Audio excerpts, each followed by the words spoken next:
Hey guys, Matt Mcneil, sitting here in the garage, finishing up this lovely lady. Her name happens to be Ruby. And like the other zombie that I made, Ginger, she has red hair. It's hard to tell in this light. It looks blonde, but her hair is in fact red.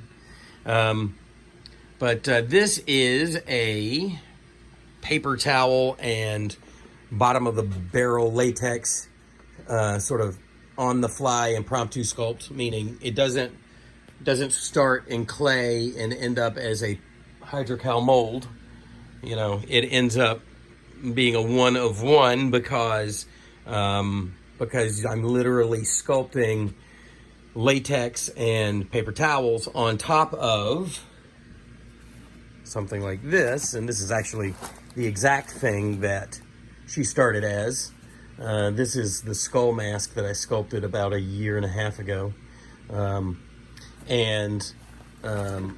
So what you do is you start with something like that, and you get yourself a bucket of latex. Doesn't even have to be a bucket, but some extra latex that you can use to soak blue shop towels. You can use any kind of towels, but a lot of those Bounty towels have like patterns and stuff.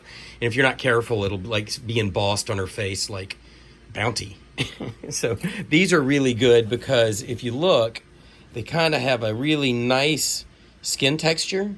And if you're really OCD, you can lay these paper towels down in directions and, achieve somewhat of a textured pour kind of look. Just with a chip brush and extra latex. The tendons and the muscles and that kind of stuff literally are what I pull out of the interior of a bucket when I'm done with latex. It's this kind of stuff. This stuff just, sheds, it sticks to the sides of the bucket, and then it dries, and then you peel it out, and you end up with these awesome sort of like stretchy, muscly tendon kind of things. Sort of waste not, want not, because you can do some really great stuff with that kind of stuff. So the teeth are like acrylic, and I made this one bloody like she's been eating somebody. The hair was just a red Amazon wig that I got, and I've soaped it so that it looks stringy. I mixed a little black acrylic in with the soap, actually right here. And then just sort of ran it through her hair, and it gives it that sort of nice, nasty, sort of stringy look. And then what I did too was sculpting cheeks and brows and bumps and even a nose isn't that difficult with rolled up balls of latex with a sheet of skin over the top of it. You can kind of come up with these really neat forms, but ears are difficult. You can do it, but on this particular one, what I did was I poured some latex into the Evil Ed mold's ears, and I got a couple ears out, and this one came out and it had like bubbles in it because I literally just took a brush and just slathered a bunch of latex in the mold, let it dry, peeled it out, and it came out with a hole. But I sort of did that on purpose. I kind of let fate determine what kind of damage was going to be done to this lady. So then I took some of those latex nurnies that I pulled out of the bucket and filled in that ear, the hole where there was no latex, where that air bubble was. And now you have like an ear that looks like it's either been shot off or bit off or something like that, as opposed to this ear, which I did with the other Evil Ed ear, which came out pretty much perfectly. So you ended up with a nice ear on this side and a terrible ear on the other. But because I just brushed it into the mold, the edges were very thin, and then it allowed me to seamlessly sort of blend all of that in to the skin that I was already laying down with the paper towels and the latex.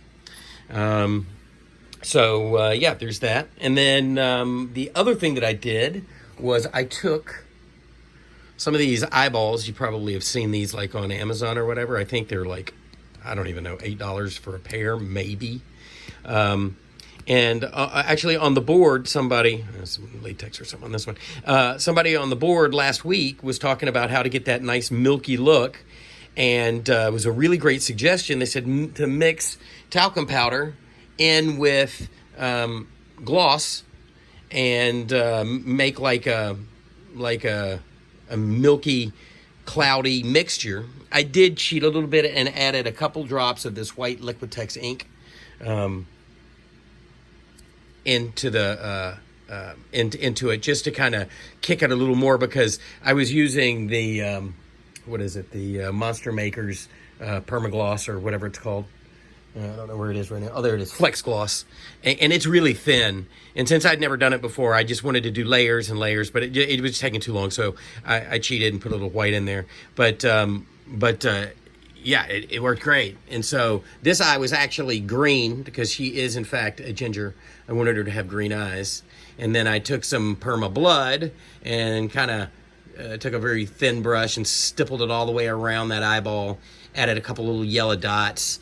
And then as the layers of white were dry, I came in and made some white squiggles and dots and stuff to kind of break up that iris or pupil and iris, so that it would make it a nice milky kind of gross look. So anyway, that's that. But yeah, I started yesterday and we are now done. Glued some hair on her, and there you go. So anyway, I hope you like her. She's actually for somebody, but I'll be honest with you, I'd love to keep her myself. So I'm going to enjoy her on my shelf until I have to put her in the mail. But there she is, Ruby. Talk to you guys later. Have a good weekend. Happy Thanksgiving.